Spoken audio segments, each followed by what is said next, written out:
नमस्कार, आप देख रहे हैं खबरों का सबसे विश्वसनीय और धमाकेदार बुलेटिन न्यूज ब्लास्ट और आपके साथ में विजेंद्र सोलंकी। शुरुआत करते हैं उस रिश्ते की जिसको राम और हनुमान का रिश्ता कहा जा सकता है, क्योंकि मुख्यमंत्री अशोक गहलोत और धर्मेंद्र राठौड़ के बीच का रिश्ता कुछ ऐसा ही है। राठौड़ खुद को गहलोत का हनुमान मानते हैं और राठौड़ की वफादारी को खुद गहलोत भी रिकॉग्नाइज करते हैं। आज एक बार फिर से देखने को मिला ये संयोग। गहलोत के साथ साथ अब राठौड़ भी कोरोना पॉजिटिव हो गए। आज दोपहर को गहलोत ने फोन कर राठौड़ की कुशलक्षेम पूछी और इसी दौरान राम और हनुमान के इस रिश्ते का जिक्र भी चारों तरफ होता हुआ दिखाई दिया। आपको याद होगा कि कल मुख्यमंत्री अशोक गहलोत की धर्मपत्नी कोरोना संक्रमित हुई थी। उसके बाद मुख्यमंत्री अशोक गहलोत ने कोरोना टेस्ट करवाया। हालांकि उन्होंने ये जरूर कहा कि उनके अंदर कोई सिम्टम दिखाई नहीं दे रहे, यानी कि असिम्टोमेटिक है, लेकिन उन्होंने एहतियात के तौर पर टेस्ट करवाया तो वो भी कोरोना संक्रमित हुए। उसके बाद उनको तमाम बड़े नेताओं ने, उनके चाहने वालों ने उनकी कुशलक्षेम के लिए कामनाएं की, दुआएं की। लेकिन इसके बाद एक और रिपोर्ट सामने आई और उसने राम और हनुमान के जैसे रिश्ते का जिक्र चारों तरफ कर दिया।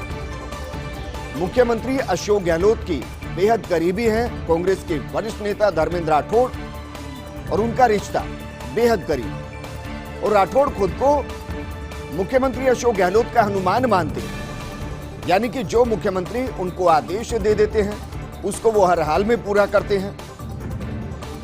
राठौड़ की वफादारी को खुद मुख्यमंत्री अशोक गहलोत भी रिकॉग्नाइज करते हैं और आज एक बार फिर से कुछ इसी तरीके का संयोग देखने को मिला। गहलोत के साथ साथ अब राठौड़ भी कोरोना पॉजिटिव आए। आज दोपहर को गहलोत ने फोन कर राठौड़ के हालचाल के बारे में जाना, उनकी तबीयत के बारे में पूछा।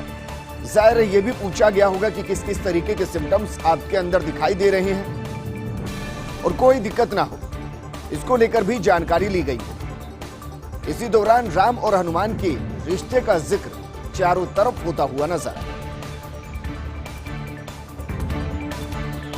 एक बड़ी खबर का रुख करते हैं। भारत बायोटेक ने कोवैक्सीन के दाम घटा दिए हैं, यानी कि कोविशील्ड के बाद अब कोवैक्सीन के दाम भी घट गए हैं। राज्यों को 400 रुपए में कोवैक्सीन मिलेगी। आपको बता दें कि पहले राज्य सरकारों को बायोटेक कोवैक्सीन 600 रुपए में दे रही थी और निजी अस्पतालों को 1200 रुपए।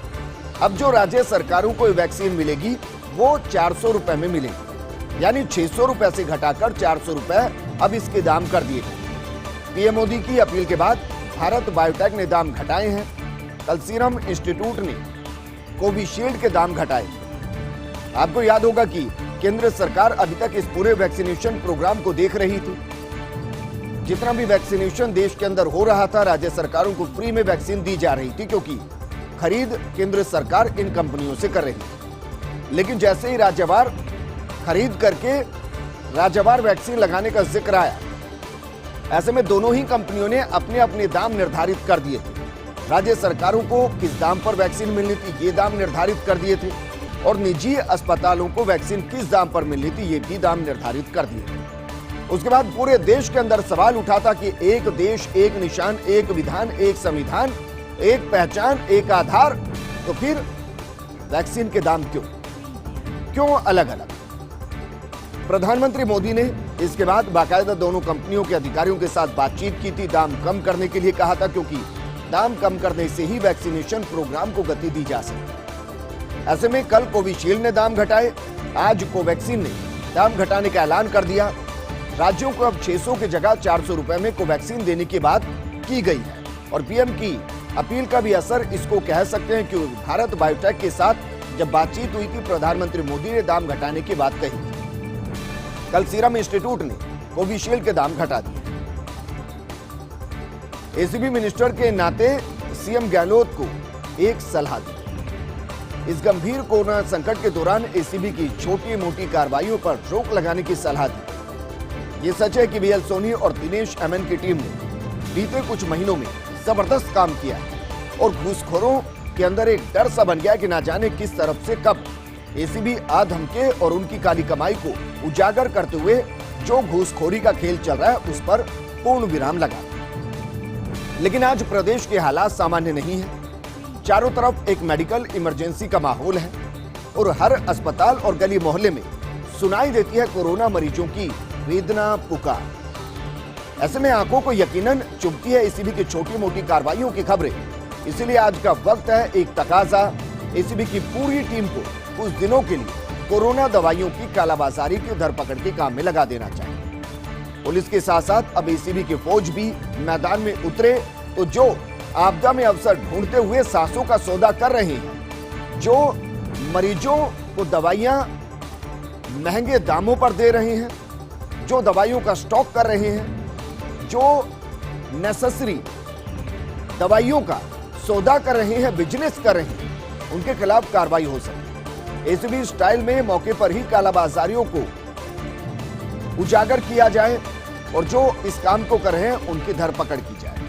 क्या गहलोत इस सलाह पर करेंगे गंभीरता पूर्वक विचार, क्योंकि मुख्यमंत्री यकीनन गंभीर है इन कालाबाजारी को रोकने के लिए और जो आपदा में अवसर ढूंढते हुए सांसों का सौदा कर रहे हैं उन पर कार्रवाई करने के लिए। सवाल यह भी है कि क्या आनंद श्रीवास्तव के साथ साथ अब बीएल सोनी और दिनेश एमएन को भी फ्री हैंड मिलेगा कि वो अपने हिसाब से कार्रवाई कर सकते हैं। कुछ देर के लिए उन घूसखोरों को छोड़ दिया जाए, पूरी एसीबी की टीम को प्रदेश भर में इस काम में लगा दिया जाए कि जो कोरोना के इस संकट के वक्त में मुनाफा कमाने के चक्कर में जिंदगियों से खिलवाड़ कर रहे हैं, उनकी धरपकड़ की जाए ताकि इस संकट के दौर में मरीजों परिजनों को राहत मिले।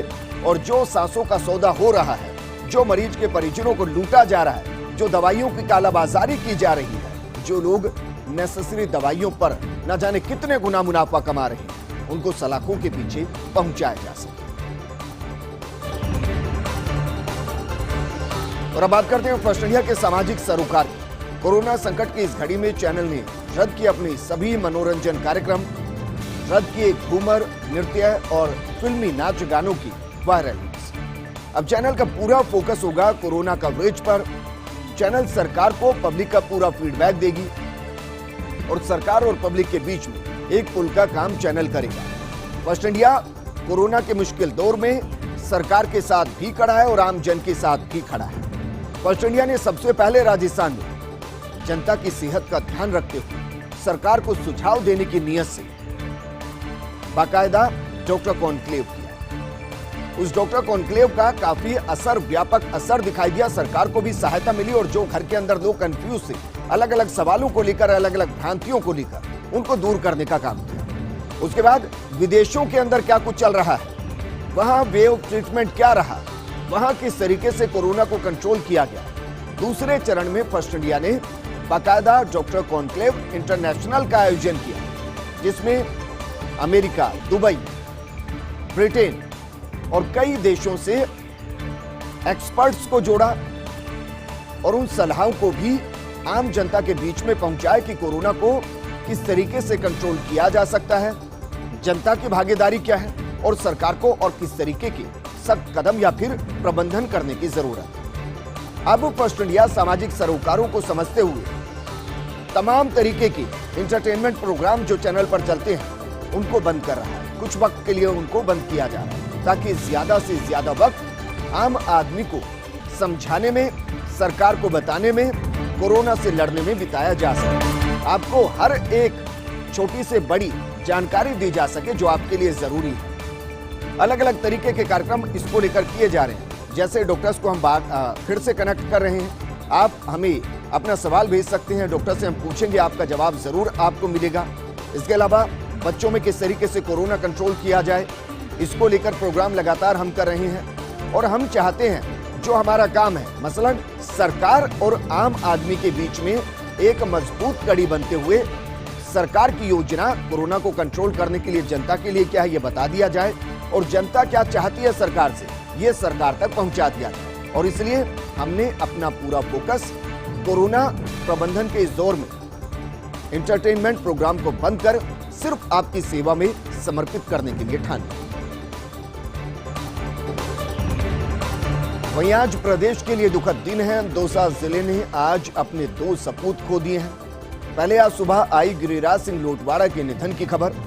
कोरोना संक्रमण के चलते अस्पताल में लोटवाड़ा ने अंतिम सांस ली। राजपूत सभा भवन के अध्यक्ष थे लोटवाड़ा। और इसके बाद जस्टिस महेश चंद शर्मा के निधन की खबर आई। कार्डियक अरेस्ट से जस्टिस महेश चंद शर्मा का निधन हुआ।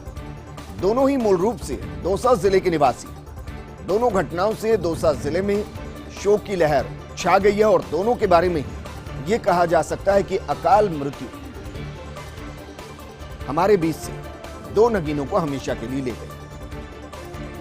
गिरिराज सिंह लोटवाड़ा अब दुनिया में नहीं रहे, वहीं महेश चंद शर्मा भी अब दुनिया में नहीं रहे। न सिर्फ दौसा के लिए दुखद दिन बल्कि पूरे राजस्थान के लिए दुखद क्षण।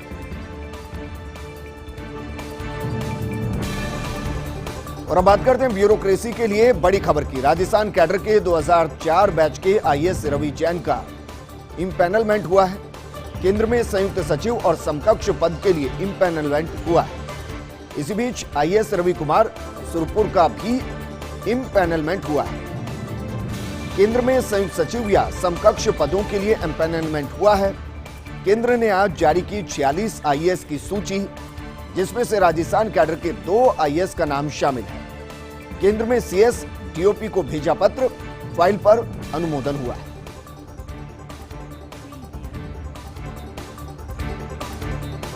और बात करते हैं धौलपुर में भरतपुर एसीबी की बड़ी कार्रवाई की। 25,000 की रिश्वत लेते निजी बीएड कॉलेज संचालक को गिरफ्तार किया गया है। जगदीश महाविद्यालय के संचालक प्रमोद कुमार को गिरफ्तार किया गया है। सरमथुरा के आगई गांव स्थित निजी बीएड कॉलेज में यह कार्रवाई की गई। हाजिरी भरने के एवज में यह घूस मांगी गई थी। एसीबी एएसपी महेश मीणा के निर्देशन में कार्रवाई की गई है। एसीबी पूरे तरीके से एक्शन मोड में बीते कुछ महीनों से दिखाई दे रही है और जहां भी एसीबी को शिकायत मिलती है वहां एसीबी कार्रवाई करती हुई दिखाई देती है। और ये तस्वीर हम आपको दिखा रहे हैं उस कार्रवाई की जो बाकायदा की गई। और ये कार्रवाई धौलपुर में की गई, लेकिन कार्रवाई को भरतपुर एसीबी ने अंजाम दिया। इस दौरान 25,000 की रिश्वत लेते निजी बीएड कॉलेज के संचालक को गिरफ्तार किया गया। ये वो नोट है जिनके चक्कर में ईमान बेचने की तैयारी की गई थी। जगदीश महाविद्यालय के संचालक प्रमोद कुमार को गिरफ्तार किया गया है। सरमथुरा के आगाई गांव से निजी बीएड कॉलेज में कार्रवाई की गई। और ये 25,000 रुपए किस लिए मांगे गए, ये जानकारी भी हम आपको दे रहे हैं। दरअसल हाजिरी भरने के एवज में ये घूस मांगी गई थी। एसीबी एएसपी महेश मीणा ने ये कार्रवाई और उनके निर्देशन में इस कार्रवाई को अंजाम दिया गया है। इसका मतलब यह कि जो बाकायदा कॉलेज नहीं पहुंच रहे थे उनकी हाजिरी भरने के लिए 25,000 रुपए की रिश्वत मांगी गई। मेरे सहयोगी विनोद मेरे साथ जुड़ चुके। विनोद, जो कभी मौजूद नहीं रहा उसको मौजूद दिखाने के लिए 25,000 रुपए मांग लिए गए, लेकिन कमाल की बात यह है कि एसीबी वहां मौजूद थी जब यह पूरा खेल वहां चल रहा था और अब उनको धर दबोचा गया। जीविंदर, पूरे मामले की बात करें, पूरा मामला आज सरमथुरा कस्बे के आंगई गांव का है, जहां एक निजी जो बीएड कॉलेज था, जगदीश बीएड कॉलेज, उसमें जो स्टूडेंट था, द्वितीय वर्ष बीएड कॉलेज का स्टूडेंट था, उसको क्या है 75% हाजिरी उसकी नहीं हो पा रही थी, जिसको लेकर 75% हाजिरी पूरी करने के लिए जो निजी विद्यालय का संचालक था, संचालक के द्वारा 25,000 रुपये रिश्वत मांगी गई थी। रिश्वत के बाद उसकी जो हाजिरी कम थी, उन हाजिरियों को पूरी करने की वजह रिश्वत मांगी गई थी, जिसकी कल परिवादी के द्वारा कल एसीबी भरतपुर टीम को इसकी पूरी सूचना दी गई। सूचना के बाद सत्यापन कराया गया, सत्यापन में मामला सही पाया गया, जिसके बाद आज एसीबी की जो टीम थी भरतपुर से कॉलेज पहुंचती है। कॉलेज पहुंचने के बाद जैसे ही परिवादी की जब रिश्वत दी जाती है, रिश्वत लेने के दौरान ही ये पूरा का पूरा ट्रैप किया गया। ट्रैप के अंदर जो राशि थी रिश्वत की, वो कॉलेज के प्रांगण में एक ईंट के नीचे दबाई गई थी, जो एसीबी ने उसको बरामद कर लिया। बरामद करने के बाद आरोपी गिरफ्तार कर लिया गया, उससे पूछताछ की जा रही है, साथ ही उसको टीम के द्वारा भरतपुर ले जाया गया है। जी विजेंद्र। जी बिल्कुल विनोद, शुक्रिया तमाम जानकारी हमारे साथ साझा करने की।